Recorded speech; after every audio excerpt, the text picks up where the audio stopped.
air when we're gulping down the water, and it goes down the throat, and you hear that sound that it's going through, because that was the first experience that I had this time. Otherwise, normally when you're just drinking water, you're not even paying attention that it's going down the throat, or where it's going actually. Yeah. In fact, when they did this study in Harvard about how much attention we pay, instead of going into the details of that study, let me just tell you the result was that 46.9% of the time we are not where we are right now. What that means is our mind is somewhere else. We are not experiencing whatever it is fully. So that's what you're saying. When you are doing one thing and you're thinking about something else, that's a common experience. Half of our waking time, we are not there. So how would it be to be actually there? And so being present in the moment, that is like the first step or the first aspect of mindfulness. And then on top of that, you add those other things. And where that leads, we'll get to that. Okay, so can I have one more liberty to ask a question before we move on? Sure. Okay, so there's one more interesting question, and I thought of asking it. That's from Mr. Ajit.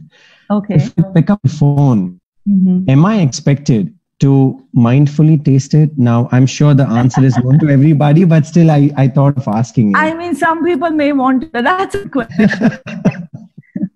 Yes, observe. No, the thing is, okay, every activity you may not be able to use all your five senses. Okay. Yeah. So whatever I'm saying, Yeah, so I can take the liberty about understanding the glass experience, and I can share it with Ajit, because I had the similar thought of LinkedIn when I told you. So yeah, Ajit, I would say not. When you pick up a phone, the phone is actually to be used to talk and to transfer the feeling. So when we are doing that mindfully, it's about you paying attention with all your sensory organs to the person on the other side of the phone, or the article that you're reading, or something that you're typing. So a phone is never to be eaten. So you have to be again aware that it's not supposed to be eaten and you can't taste it. So yeah. So okay. So that's a good point. Actually, that's bringing another aspect of mindful experiences. Okay. So body awareness is what we were practicing right now when we were experiencing the food or the drink. Body awareness of the object. That is one type of awareness. The other type of awareness is feeling and thoughts awareness. So when you are listening to somebody, you open your heart, you listen to them mindfully. What that would mean is you are trying to sense their feelings and their thoughts. And you're also paying attention to your own feelings and your own thoughts. And that's what it would mean by being there totally in that moment. Okay. So body awareness is one type. Feelings and thoughts awareness is another type. And just awareness like contemplation or what's the right thing to do, that's another type of awareness. So all these kinds of awarenesses, you employ it whenever it is appropriate, in whatever way it is appropriate. But first of all, let me ask you all to select 3 activities, okay, that you can do mindfully. And what that would mean, let's first do the body awareness. Why? Because body is the most tangible thing. When I say pay attention to your feelings and thoughts, that's a little harder to do. The easiest thing to do is experience the touch, right? So select 3 activities. So let's say in the morning, first thing in the morning, you drink your tea, coffee, whatever it is, or brown drink like Sagar, you were saying, but not in the morning. And let's say that you can spend 2 gulps or 2 bites of that mindfully, which is again using your 5 body senses and paying attention to the memories and associations that kick in. And if you feel overwhelmed with feelings, just simply observe it. Okay, now what else can we do? We can, you walk every day. So when you walk at least few steps, or when you do Surya Namaskar, you can pay attention to at least part of it. And you probably already do, because yoga and mindfulness have a big overlap of body awareness. So you can pay attention to how your body is taking that experience in a full way. You walk, So walking is one, walking or yoga, but another thing is taking a shower or taking a bath. Do not taste the water. Again, use your common sense. But gardening, those who go in the garden. And the other thing, in fact, I can say that at this point, I have created 6 activities, and my YouTube channel, To Meditate, number 2 Meditate, please subscribe to it, because whatever new I post, you will get notification. I have posted 6 activities of this type that you can do while you are going through your daily life experience. Okay. And if you learn these 6 activities, you can do it whenever the chance comes. So please check them out, 6 activities. Now, Sagar. Yeah, thank you, Swati. And I definitely wanted to ask you one more question, which has been going from a long time, that, we know the situation that is right now, and how is it related to staying calm? Because, we talked about meditation. So how is it related to staying calm in today's world? Yeah. When the anxieties are at the highest? Yes. Survival of your business, because, now we are going to all restart, and, the business is going to be impacted. So survival of business, job implications for the younger generations, the new schools, the internships have been lost, and that's too high. So how do you go from, these activities which are high on anxiety to managing them and, not getting consumed? So I hope the question is there. So I would just put in that, how do we stay calm in such a high anxiety? Yeah, that's a great question. Now, what I would like to rephrase it, maybe, if that's okay, Sagar, is you do these activities mindfully in your daily life. Let's say, okay, you drink tea mindfully, you take your shower mindfully. From doing these activities, how are you learning to be calm, and how are you learning to face the type of anxieties you're talking about? Right? Yeah. How do you go from point A to point B? So how is this related to staying calm? So let's say I do everything mindfully. But how do I stay calm right now? Because, I have to start my factory tomorrow. I don't know how. I don't know what I'm going to do. And I don't know what the restrictions are going to be there. So excellent question. So let me try to give you step-by-step analysis of, from practicing these activities in your life, how are you going to deal with the uncertainties you will be facing in your lockdown life? Okay. Or even post-lockdown, other situations that we all face in life. That's the fact of life. Anxiety-provoking situations do pop in. Difficulties do arise. We all experience difficult emotions. How do we deal with those things just because we are drinking our tea mindfully in the morning? Okay. All right. So the way I define mindfulness, if let's say you are able to do that, like what you're doing by practicing these activities, you're training your brain to go into that simply observing in a non-judgmental way and accepting, not resisting, not taking any action. So whenever we feel something, we react, we do something. There is an autopilot. There is an immediate reaction we have. We feel angry, we yell. Whatever your own style of dealing with it is. When we feel anxious, maybe some people talk a lot and some people just become paralyzed. So we all have our own patterns of dealing with difficult emotions, right? That's the autopilot.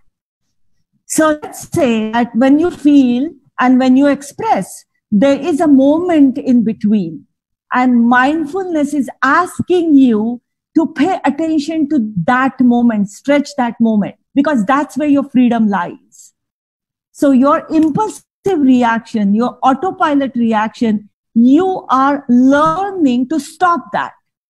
When you don't immediately go and heat up your tea just because it is cold, when you don't do that, because for those 2 minutes, you're just simply observing, you are training your brain to do that. the activities are activities, and also now this may be the right time to say that they're mindfulness meditations. Meditations is the fastest route to train your brain to be able to observe like this. Okay.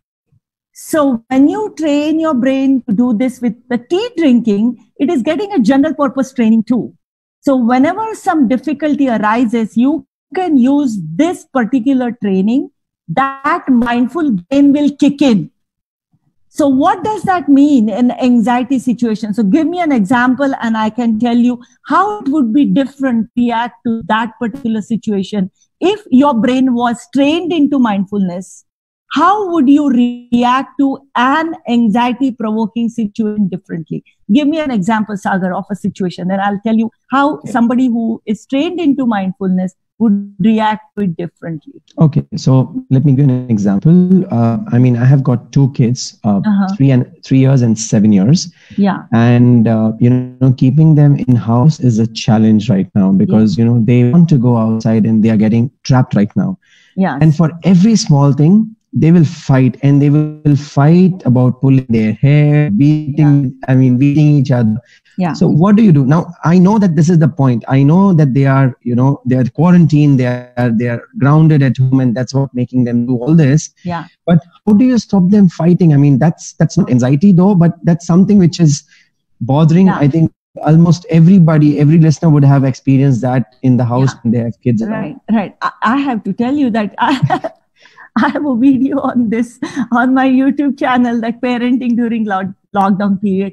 Okay. So we can talk about it, but like you said, this is about the parenting part, right? Yeah. But we are talking about like how do we manage difficult emotions. I would say in this particular scenario, what you experience is irritation. Let's say maybe not you, maybe you're a very patient parent.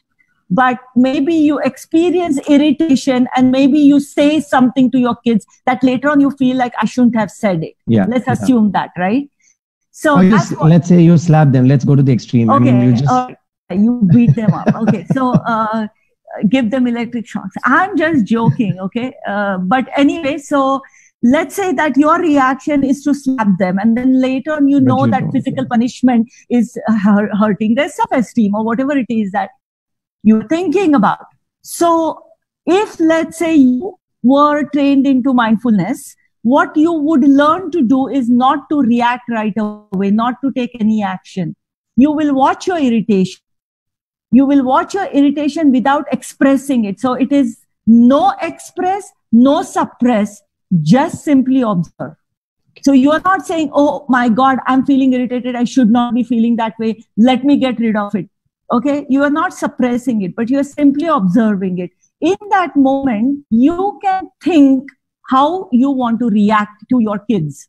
So maybe you have read books maybe, and when you're feeling irritated, you want to say something to them firmly, or maybe you want to separate them in some other way. Let's say that you will be able to employ those things better if you were not busy, your brain was not hijacked by that anger and irritation. Brilliant. So, that it is. Yeah. So we have one interesting question from Fozia. The host, Can I ask you to unmute Fozia, please? Yeah, Fozia, over to you. You can ask the question now. Hi, Swati. Hi, Fozia. This question I have had for long. So it just reminded me of this question or this curiosity or my own fear about mindfulness, listening to you. Yeah. So I do yoga, I do meditation. I received training in TM, Transcendental Meditation. Yeah. And so when I was doing this, holding this cold glass of water exercise and in general, so I actually don't have anxiety. I feel like I am a perfect candidate for mindfulness. It comes naturally to me. Even holding a glass of water immediately put me in this positive, calm state of mind. And I felt, it has too much impact on me. So I feel like a softening of heart, all of that. Yeah. But the problem is that maybe it's not a problem. Somebody Ram Nidumolu has already said, why is this a problem, or why are you afraid of it? Yeah. And so what happens that I feel very calm, but it brings a certain kind of sleepiness to me. And I feel sleepy, and I feel a sense of positive detachment. As someone who is in my state, mother of 2 children, who I'm responsible of, and I have this ambitious side, and how then I just feel like, there is I just know that I don't like doing anything. so I have this other extreme problem. Yeah. Right. So how to deal with that? Because so we all have something that so in your case, for you're not concerned about being ridden anxiety. That's not your issue. No. You're saying, in fact, I'm too relaxed. I'm like too, like maybe sometimes you're like a little laissez-faire. And how do I change that? I mean, do you want to change it, first of all? That's my question. Or are you okay with it? If you're okay with it, then there's nothing to talk about, right? But in the moment, I'm okay. Yeah. But I also have like plans in life, and I have desires in life. Yeah. And I'm kind of, it's like more like maybe a spiritual dilemma. Yeah, right. Yes. So, okay, I hear you talking about, in fact, 2 things. Okay, I think what you're saying is, if you are mindful, can you be still ambitious? Is that what you're saying? Yes, ambitious and active. Yeah. Right. That's a great question. So let me try to answer that. Okay. So I'm going to say something that could be somewhat controversial if it comes to when it comes to pure mindful practitioners who are based on spirituality and religion. Okay. I'm not religious, by the way. So to me, it's more about. Yeah, I'm not either. So, when I say purist, mindfulness comes from largely Hindu and also Buddhist philosophies, right? So if somebody was a monk, and if they were in a monastery, or if somebody was seriously a practitioner of mindfulness, they will say all these goals and all this ambition and all that, you need to rethink that, right? But let's set that aside. Let's talk about householders like this, like us. Okay. And we have ambitions, we have goals. So mindfulness, in fact, Fawzia gives you a perfect set of skills to go and do whatever goals you want to achieve, whatever ambition you want to have. I'll tell you how. First of all, mindfulness is teaching you focus and concentration. So that is one thing you need when you have an ambition and you want to go more towards that ambition. You need focus. You also need to find out what is it that's coming in your way. Okay, what is stopping you? Let's say there is something, could be a limiting belief that you have. So mindfulness can make you more and more aware of yourself, your thoughts and your feelings and your patterns. Okay, so that's the other way in which mindfulness can in fact be very helpful in going more towards your ambition. Another thing is, look what you're doing. I told you that 2 minutes of, if you decided 2 minutes of having my tea, if you have decided 2 minutes, I said do it for 2 minutes regardless. Even if it's pulling, like your morning rush is pulling you away, even if you want to go and heat up the water, right? So you're stopping yourself from doing any one of that, anything like that, any distraction, or taking you away from whatever it is that you have decided to practice. So when you're practicing with tea, you want to practice it also with whatever your goals are. You're not letting go of it. In fact, you're teaching yourself, you're training yourself to keep going towards whatever it is that you have ambition for. So in fact, if somebody wants to reach their goal, in fact, I say that if somebody wants to rob a bank, they can become a really great bank robber if they practice mindfulness. Okay? Yeah. However, so ambition and mindfulness, in fact, go very well together in this particular sense. Whatever it is that you want to achieve, you need these things. And one thing I want to say in this context is what comes in our way in whatever it is that we want to do. it are having some potential, if you're not realizing it, or if there is some ambition that you are not able to reach, what comes in your way? I have a claim. It's us that comes in our way. And what I mean by that is our own patterns or our own characteristics may be limiting belief. Like I want to talk about one case one person I was working with in the US. His name was Donald, let's say.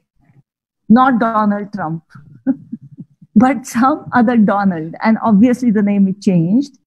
So this Donald had imposter syndrome, which means that he was not sure wherever he was in his profession, if it were just luck or if he really had the talent. So he had a lot of self-doubts and he had a lot of limiting beliefs that I'm not that good enough. So when we were working on that, he realized it. When he was practicing mindfulness, mindfulness teaches you how to look at difficult things without getting frazzled. You're just simply observing, it's okay. So when he realized that, he was able to go and do interviews with more confidence. The way he talked to his bosses changed. And he also was, in fact, he felt ready to take up more leadership positions. So obviously, since I'm talking about self-doubts, I'm not talking about Donald Trump because I wish he had some self-doubts. But basically, like mindfulness is teaching you, okay, so it's teaching you how to be okay with unpleasant things also. So how do you do that? You are, first of all, you're simply observing, but what does that, let me tell you in a slightly different way. Let's say you have some anxiety provoking thoughts, like Sagar was asking, how do you stay calm? Okay. Let's say you have that kind of a thought. What if you are observing, as in, what if you're not thinking, I am having that thought, but let's say the person sitting next to you is having that thought. Just for the sake of an exercise, let's think about it that way. What would you tell that person if he or she was your best friend and you were observing, or they are feeling this anxiety? What would you tell them? If you were not involved, engrossed, or immersed into your own anxious feelings, you can think more rationally. You can think about whatever the solution is a lot more rationally. So Swati, what you're trying to say is definitely making sense. But let's bring all the participants back to life, because your voice is so soothing that I think everybody has gone into meditation mode.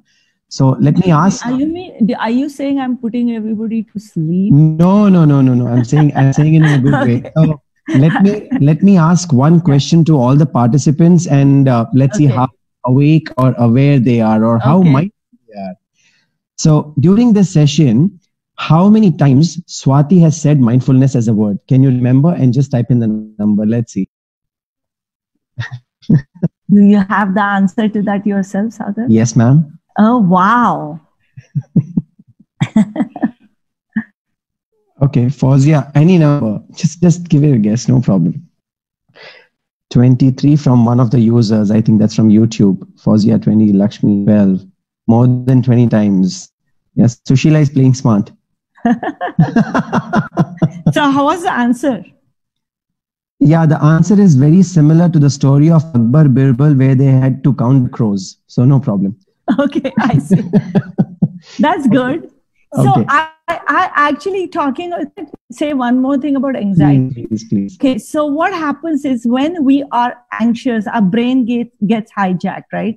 We are feeling anxious. What does that mean? We are threatened, right? And when we are threatened, it used to be our physical survival when we used to live in caves. Now it is a lot of times we are afraid of getting hurt.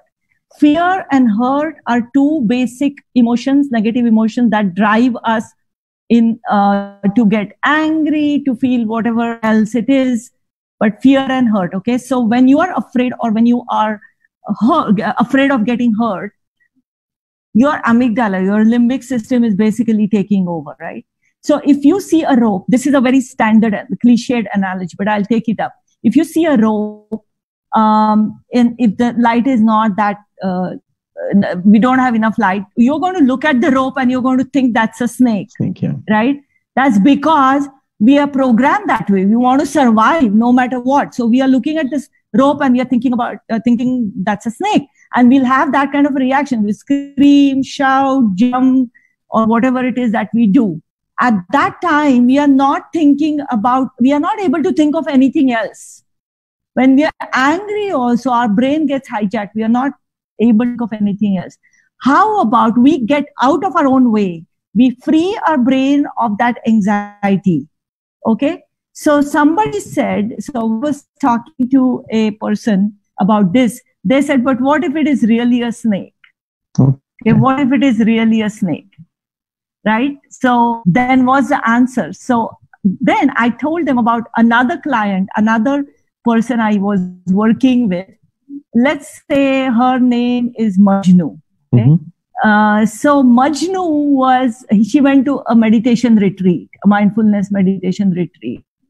And it was out in the jungle, not really a jungle, but in the mountains. And it was a beautiful place. And right outside the main area, there were places where people could sit and meditate. She came out in the open. There were a couple of monks a little bit away from her. She was sitting there and she was like trying to meditate, very engrossed. And she heard a rustling sound. And then she opened her eyes and she saw that there was a snake coming towards her. And her first reaction would have been, if she wasn't in that meditation kind of mode, her reaction would have been to jump and to scream or something. But the two monks who were sitting there, they were looking at her and they just smiled and they said, it's okay. And so for whatever reason, it gave her the courage to just sit there, and the snake just came and just went away. Okay, so here, Swati, there's one interesting thing, that's bringing me to this point. Before, so for all the listeners, we are going to have more interesting things from her, and she's also going to give us some insights onto how to train our mind. Before we do that, we've all heard of the recent asteroid. I'm sure you've heard about it, right? No, I haven't. What's that about? Fine. So there's an asteroid named O2 or something, and that was about to hit the Earth, and we were all supposed to die actually. Okay. But it happened, and it just crossed the Earth's orbit, and all the people who gave their predictions were all wrong. And now what do you say to this kind of anxiety that is being created on the social media, and how do you look at mindfulness in these terms? Yeah. So that is a good example, because on social media, we do hear a lot of fake news these days, and that can create anxiety, or sometimes it may be even real news. We don't need fake news to create anxiety. Are you talking about the asteroid where that one boy in the US who is supposed to forecast predicting kind of a person, who was talking about it and everybody was taking him very seriously? Yeah. Anyway, I don't know the name, but that's the one. Yeah. So anyway, personally, I would not have felt anxious because of something like this, because I don't have faith in these kinds of predictions. But some people may have faith in these kinds of predictions, right? So I want to say something. So our brain has two hemispheres, right? Left and right, like this. So our brain is basically for simplification, let me just say it this way. The right side of a brain just notices what's there, all the facts, details and all that. And the left part of a brain, which is the logical part of the brain, the one that processes language, logic, left, that part of the brain, what it does is it picks up few points and it creates a story, connects the dots and creates a very logical story. So let's say people who have faith in this one boy who's saying there is this asteroid is going to hit and everybody's going to be killed or whatever it is, then they are connecting the dots. They are going to think about what he predicted in the past, which came out to be true. Then they are going to project onto himself, whatever they have in their head, like image of a Swami or whatever it is. Then they are going to think about their own life, and they are going to create evidence or collect evidence that supports whatever it is that is going to be their own story, right? So what is mindfulness? Mindfulness is saying to you, just look at facts.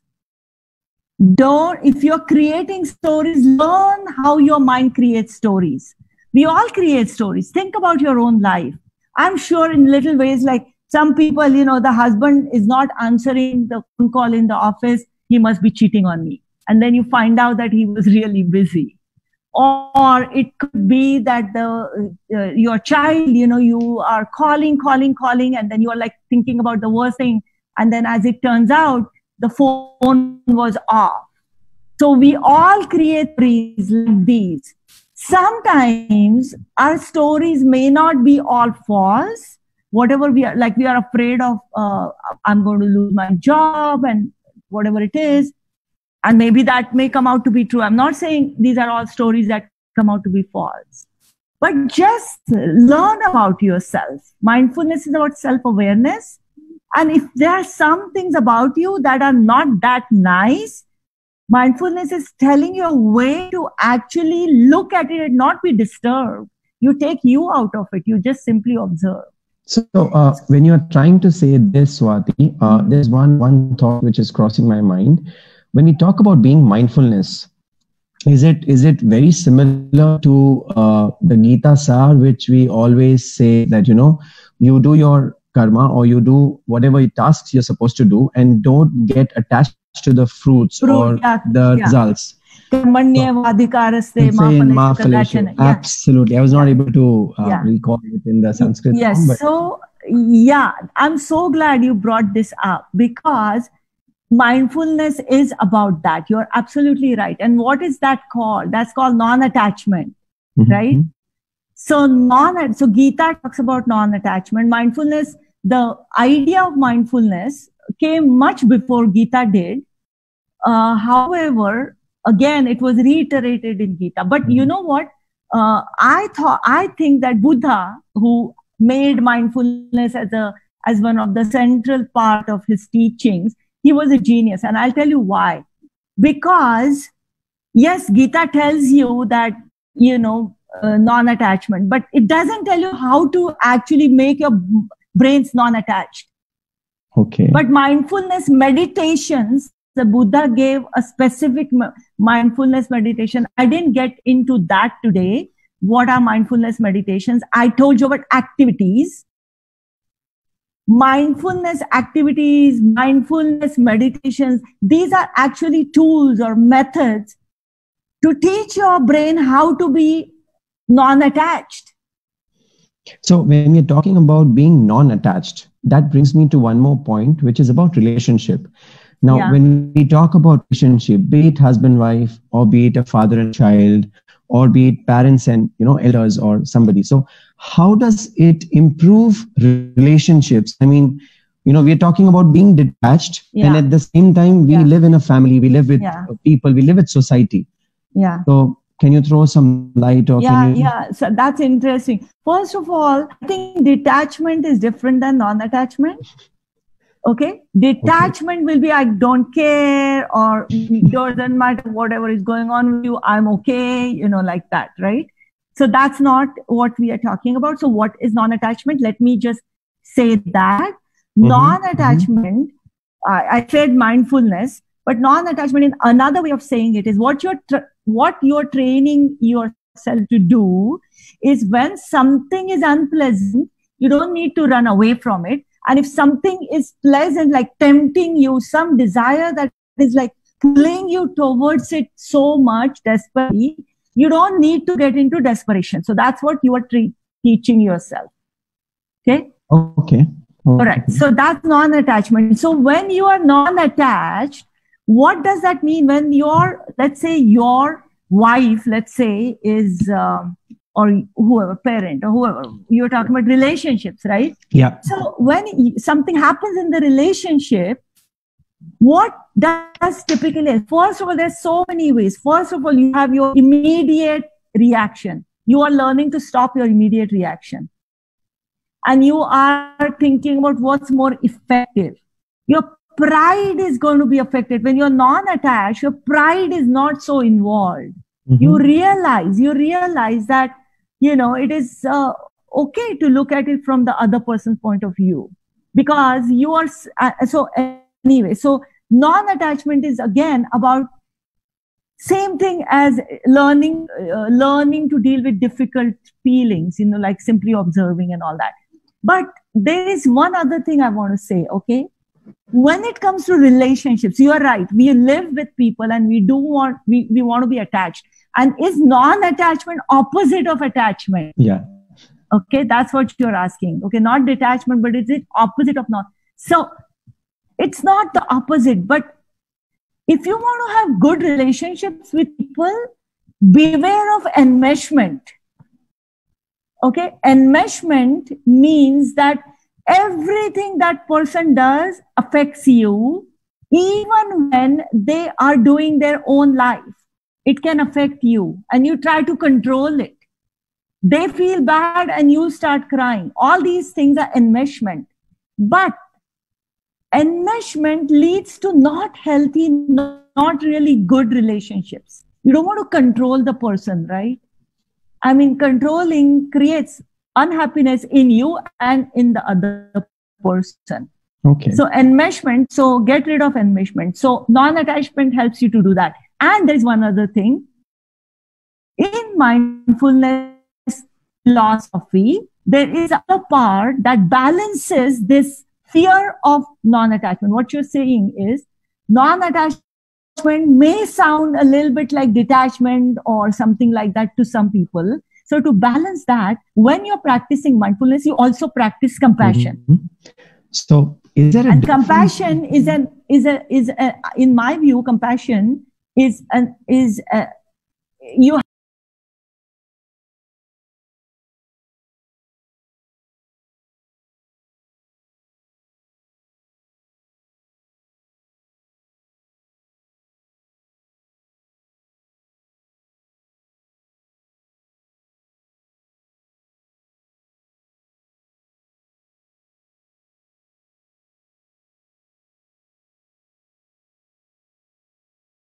lot of my students, I'm trained to teach this 8-week long compassion program, and some of my students, and I think they can answer your question. But in any case, right now I will answer your question.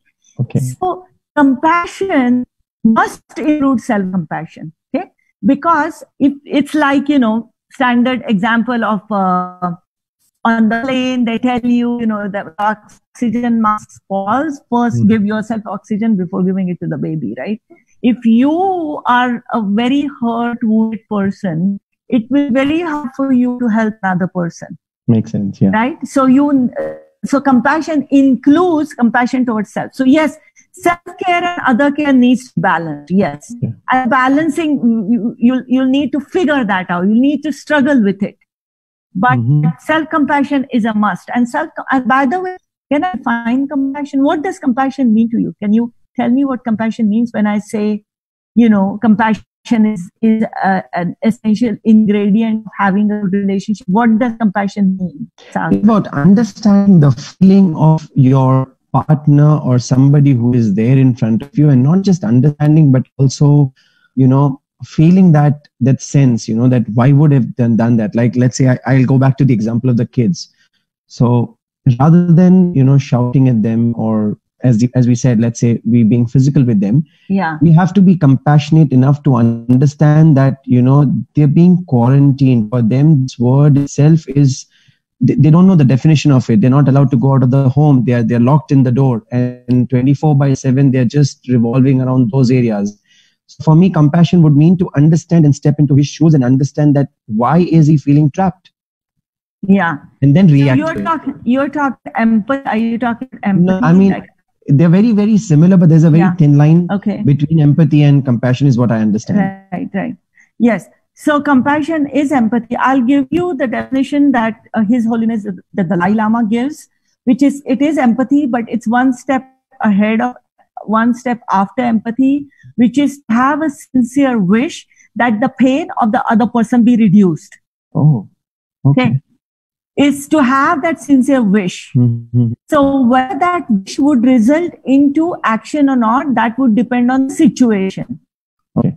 Right? So if, let's say, if you see someone in an accident, whether you can, or you just see it on TV that so there was an accident, so you hear about an accident, you may not be able to actually go and help the person right then and there, right? But you can have that sincere wish that the pain of that person be reduced. And it's an important distinction, because when you are practicing compassion, there will be more chances of you actually wanting to help the person or do something that is helpful to the other person. So with the kids, it's the same thing. If you hold compassion and if you really care about their pain be reduced, the way you treat them will be different. You probably will not slap them, and you will probably, think about a positive way of dealing with them, right? Or some kind of a family, in fact, what compassion, one suggestion I have is we can create family time, like a family hug. And it may sound airy-fairy to some people, but it really is effective, because we all need oxytocin. So collect your family and say that just 3-breath hug, let's just hug each other in a circle and take 3 breaths.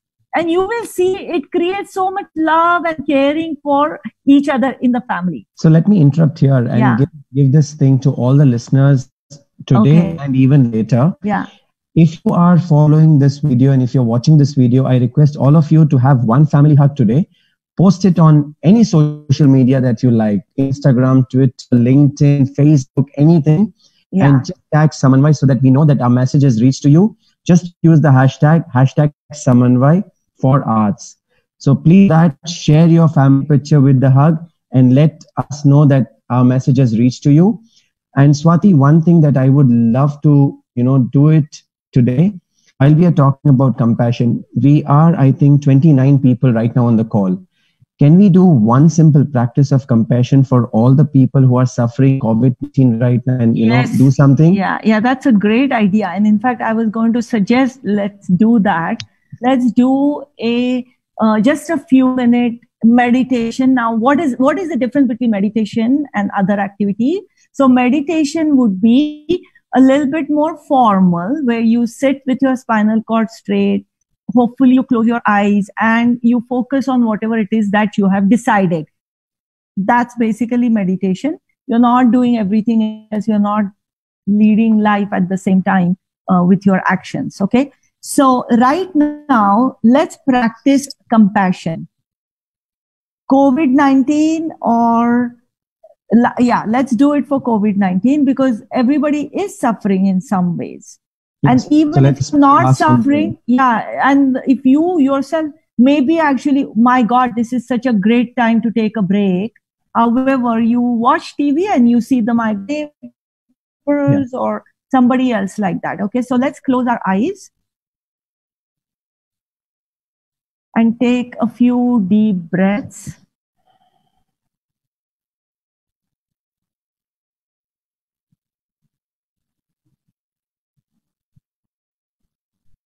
And then let the breath be regular.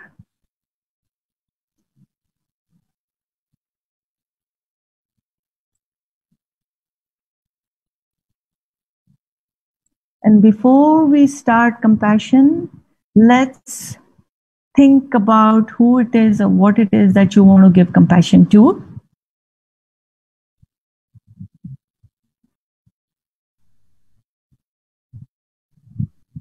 Whatever images come to your mind. Some people may want to give compassion to people who are suffering in the current crisis. Some people have the difficulty on their mind.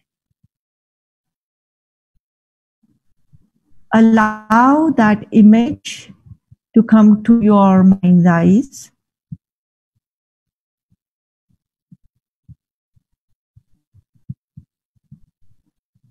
And now allow your body to be filled up with compassion. A sincere wish that the difficulties and the pain that this situation and these people are experiencing, let that be reduced.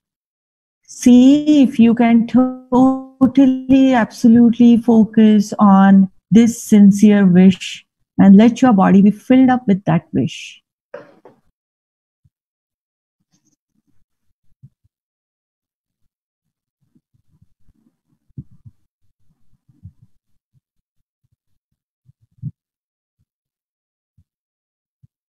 And now I'm going to ask you to take a breath in for you and send compassion to yourself. Because of thinking about other people's difficulties, you may be in pain or discomfort yourself. Or there may be something on your mind that's making you uncomfortable. So breathe in for yourself. Breathe in, I take compassion. And breathe out, I give compassion to the people who are suffering.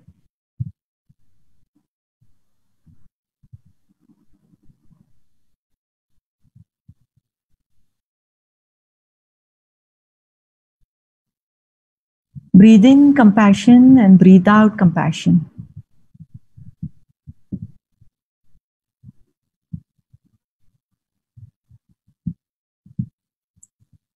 Breathe in compassion and breathe out compassion.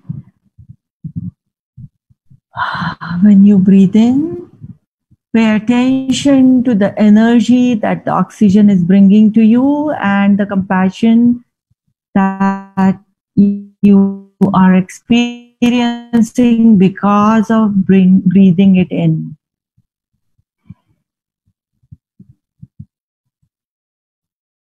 And breathe out compassion.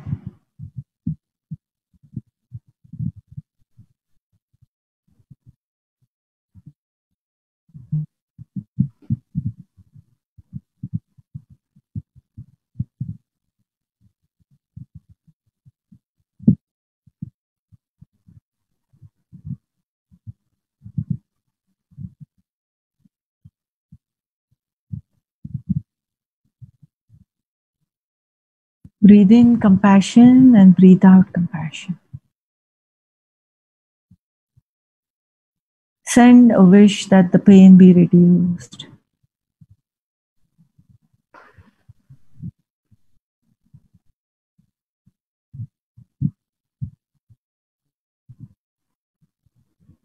Breathing in and breathing out, and you can open your eyes now.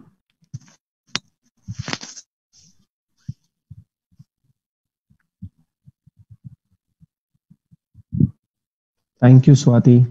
And before we open it for all the audiences to ask a question, while we are in this moment of trance, because it was definitely a moment of trance for me for doing this activity, happiness is one ultimate thing that we are all searching for, if I may be assuming that that's the right thing.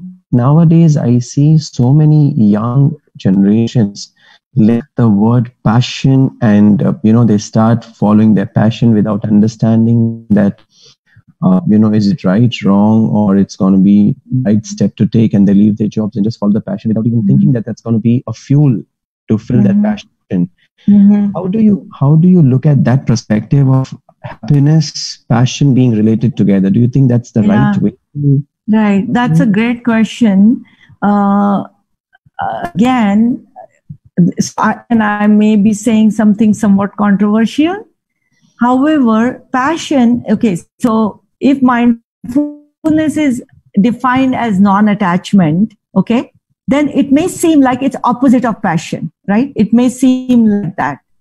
However, just like I was telling Fuzzy about ambition, I want to say the same thing about passion.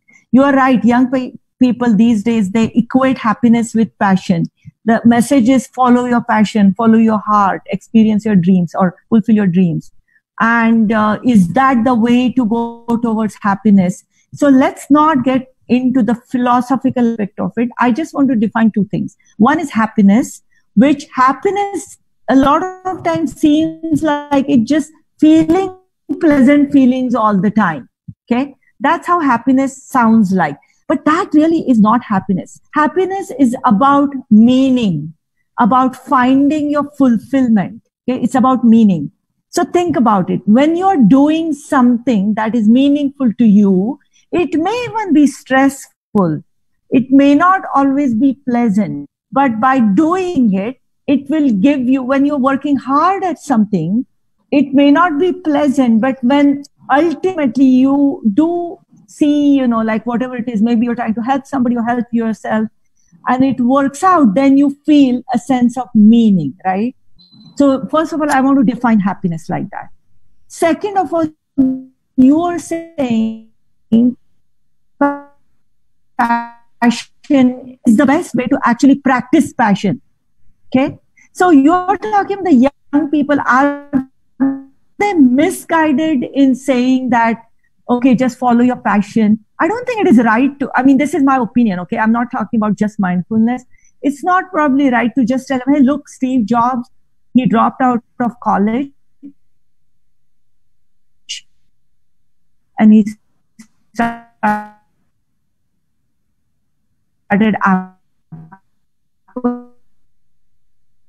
and that's what everybody should do. I have to be ready to fail, right? You have to be ready to experience difficulties. So to me, mindfulness, in fact, is telling you don't skip the pain. You can't skip the pain. You can't skip the unpleasantness. That's to be happy. Not to be afraid of experiencing difficulties, to go through unpleasant feelings, to be okay with failure. And that's the way I relate passion and happiness together. Yes. So to summarize it, you're saying that people need to follow their passion. They definitely can follow their passion. They can, yeah. And need to or not, that's up to them. Yeah. So that's why I'm saying they don't need to do that. But passion definitely connects you to happiness, but at the same time, you need to be non-attached to it so that you don't get carried away by the feelings. And don't be afraid of failure. Don't be afraid of the pain. Because if you are going to follow your passion, there will be pain moments. Great. So now, with liberty and your permission, can we open the floor for questions? Yes. Yeah, we have 10 more minutes, so let's open it up. So now, I guess it's just people who are typing, also people who are wanting to speak. Is that what we should do, sir? Yeah. So I leave it to the host. I would request all the participants to just type your questions here in the chat, or you can say that I have a question, and I'm sure the host will open your mic. Yeah, you can raise your hand on Zoom. Yeah. Or you can type, I have a question. Yeah. So I see a lot of new messages. I want to read those also. Fair enough. While you are collecting the questions from now. Yeah. So we have. I think we don't. Okay. I saw Shobha said social distancing. I don't think distances is within a family. It is outside. So I'm not saying go and hug everybody you see outside, not when you are practicing social distancing, but hugging the family will be fine. So, host, can you unmute Vani Janaki?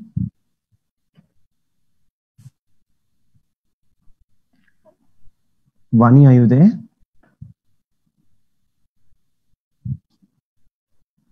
Okay, I'll ask the question on her behalf. Yeah, she's there. It was actually somebody else had asked the same question. I just trying to put it again. Does mindfulness reduce fight or flight ability? Yeah, Ajit is asking, does mindfulness reduce your fight or flight ability? That's a great question. Okay, so I would say no, it doesn't reduce your fight or flight ability. You will sense whatever it is that you want to do. But sometimes what we decide is not the effective action. If you are engrossed in fear, you may want to take a action that's not an effective one. So mindfulness will give you that space, that time in between to decide, do I fight, or do I just stay quiet or run away or freeze? That's the third thing, by the way, fight and freeze. what is the right action? Sometimes it could be really emergency situation that you see somebody like walking out in traffic and you pull them out. Actually, maybe in India that's not so appropriate, but in any case, so you don't want somebody to be just a child is running in the traffic, you want to pull them out. Yes, that's okay. But a lot of situations are not such emergency situations, but you have to decide fight and flight. So it doesn't take that ability away, but it tells you what's a wise action, what's the skillful action. Does that make sense? Okay, Mansi is asking something.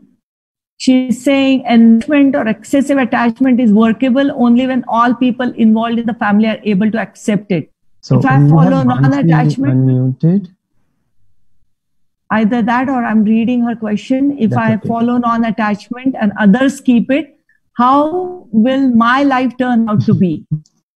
So you're saying that non-attachment. So you're again interpreting non-attachment as detachment, Mansi. Other people are practicing non-attachment. That doesn't mean they don't express caring, but that means they are able to leave you alone when it seems like you need to be left alone. Like parents giving advice on everything for a grown-up child is detrimental. So they may love the child so much, and it's a grown-up child, and every little thing that the child is doing, if you keep telling them, don't do this, don't do that, if you do this, then you will fall sick. If you do that, then you will, whatever it is, then that child is not gaining confidence in their own ability to deal with life. That's an example. So here, in that case, if somebody is excessively involved with your life, say a parent in this particular case, then how do you handle that kind of expectation of the other person? You mean if so you are attached to them and they are controlling you, and how do you manage that? Is that what you're asking? Yeah, because if you find that there should be a distance, let the person be on its own kind of thing. The person doesn't think the same way. Then right. So that's a very common thing that happens in relationships. Mismatched expectations. Right? That's what you're talking about. So how do you manage that? So so this gets a little bit into relationships, not so much about mindfulness, but mindfulness is about to figure out what is the effective solution by thinking and not reacting right away. For example, let's say a parent who you care about is giving you some advice or not creating the distance you want. All right. So let me give you a story of my fellow meditation teacher who was talking about how he was practicing or learning loving kindness meditations, loving kindness, compassion meditations. He was going through the training of loving kindness, compassion meditations. Loving kindness, compassion is about having good wishes towards the other person. May you be happy. May you be peaceful. May you know what's right for you. So you wish them well. He had a difficult relationship with his own mother. Whenever his mother called, he would experience irritation. She would complain. She would complain about the dad. She would complain about him. And he would feel very irritated. And the conversation never used to go very pleasant. He would try to avoid talking to her. Okay, so one time when she called, for whatever reason, he was undergoing this training. He started giving her loving kindness messages. He started saying to her in his own mind, may you be happy, may you be peaceful, may your pain be reduced. And while he was saying these kinds of messages, when you do that, you turn towards the love, the oxytocin in you. Okay? So he was able to be patient with this mom complaining because of whatever he was experiencing inside him. So that actually changed the way he was reacting to his own mother. Now, how is that related to that question, Mansi? I want you to think about it. Yeah, sure. About how it would relate to what you were describing, which is very similar, I think. One person doesn't want the distance, and other person, the grown-up child is saying, I want distance, but the parent is not able to do that. How do you manage to handle this situation? So remember, loving kindness messages in your mind will give you the patience to deal with this situation. And then, of course, any relationship, communication is the pillar, effective communication. So that, again, takes us to another workshop. Let's not get into that part.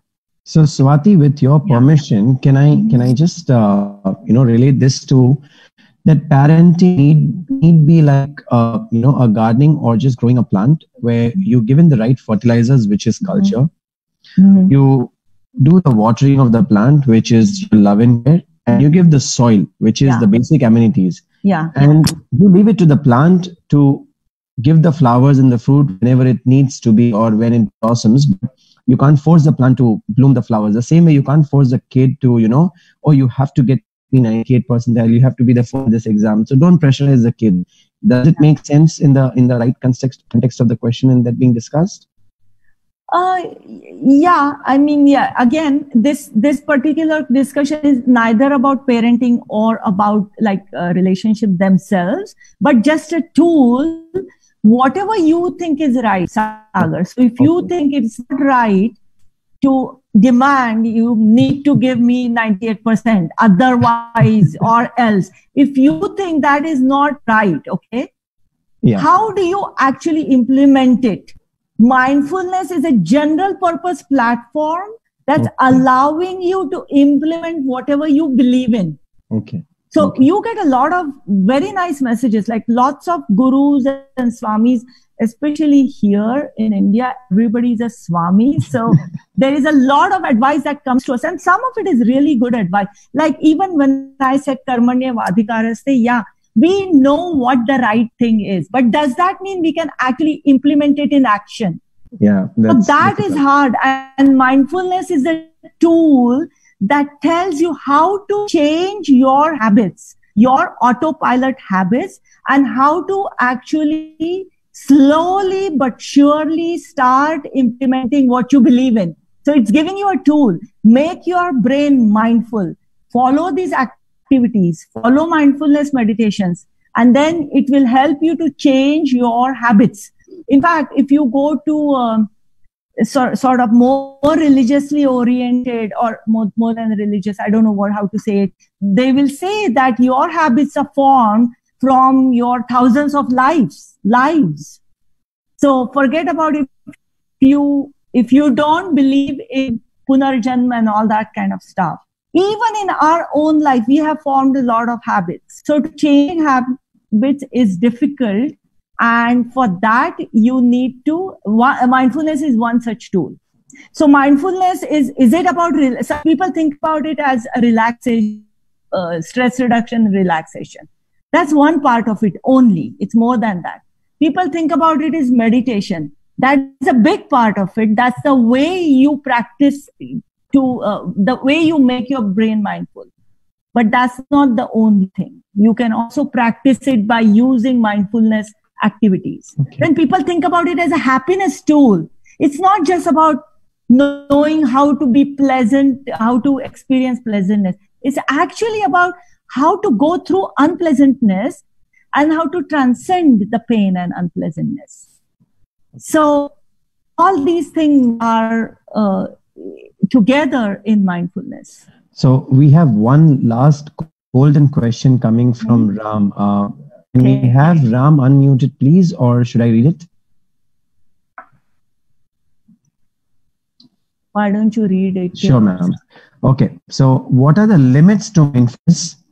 That is, where is it not the optimal response? Where it is not the optimal response. That's a good question. I would say that I don't know if it is not an optimal response, because it's not about optimal response. It's about wise response, right? It's about learning to be wiser. So there is this 12-step programs, Alcoholic Anonymous, these 12-step programs. I think they have this serenity prayer. And it says that God, teach me to, or give me the courage to change whatever I can, and give me the way to accept whatever I cannot, and give me the wisdom to choose which one is when, which one to use when. Okay. Right? So it's not about optimal. Mindfulness is teaching you this. Okay. This is the wisdom that it's teaching you. Okay. So it's not something that I can answer that, yeah, if you are experiencing this, then don't practice mindfulness. So I would say, Ram, you can always reach out to Swati at www.swatidesai.com and have a very good one-on-one conversation. I'm sure Swati would be more than happy to answer that. Yes. So we are ending the session here, Swati, and I would, hand it over now to Fauzia to give the word of thanks. Fauzia, can I say one thing? Yes, I say one? All the stage is all yours. So I am going to give one suggestion to everybody who's here. I'm going to ask them to start drinking mindful cup of tea. And the people here who are my students, I hope they're already doing it every day. But do that and choose 2 other mindfulness activities. Do that and do one other thing, okay? When you hear the ping on your phone, like the WhatsApp ping on your phone, and when you pick it up to read the message, take a deep breath, one deep breath first, okay? And remember one message, stop. S is stop. T is take a deep breath. O is observe. And then P is proceed. So every time you hear the ping, take a deep breath and say stop to yourself, okay? And then that itself will teach you to be mindful. And another thing I want to say is, on my YouTube channel, To Meditate, which is number 2 Meditate, no space, I have a lot of meditations. I have a lot of lessons. I have mindfulness tutorials for those of you who want to go into more depth, short tutorials. So you can follow that, subscribe to my YouTube channel. And what should I say? Be happy. Know how to deal with unhappiness. That's one way to be happy. Sure. So I've shared the link of YouTube. Yes, over to you, Fauzia. Thank you, Sagar. Thank you, Swati. It was a wonderful session. I personally learned many things, and I also felt more confident about practicing mindfulness, something that I have been practicing in own different ways for many, many years. It was a very calming session, and it was not just about learning. It was not just learning about mindfulness. I kind of felt that I was more mindful during the session. So thank you for that. And thank you, Sagar, for moderating this session, wonderfully taking our question and communicating, what we were feeling to Swati, and so that was wonderful. And as the Executive Director of Samanvay, on the behalf of our entire team, I would like to thank you all for coming to this session and experiencing this session. And please come back for other sessions as well. So my thanks to all of you. My thanks, which is sincere and mindful. So I offer my thanks to you with sincerity and mindfulness. With that, thank you. Thank you. So Swati, the parting comment, can you share the full form of stop? S-T-O-P. Yeah. S is stop. Take a moment, stop. T is take a deep breath. O is observe. And P is proceed. So WhatsApp ping, stop. And if you do it for one day, for every WhatsApp message, you are all set. More you practice, better it will get. By the way, I just want to say one other thing, that mindfulness is one area. It has become like a psychological tool for well-being. It is one area that's like most research. Behavioral scientists, neuroscientists, everybody has been researching mindfulness.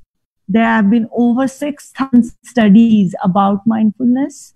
And I didn't get into research and all that, but I just wanted to say that it is not something that is just because Buddha said so 2,500 years ago. And I also want to part with one thing. Don't do it just because, oh, she has a PhD and she's saying it. That's not the right way. Practice it and see if it makes sense to you. Whatever you have heard, if it makes sense to you, start having a mindful cup of tea from tomorrow. Thank you. Thank you, everyone. Okay. Thank you.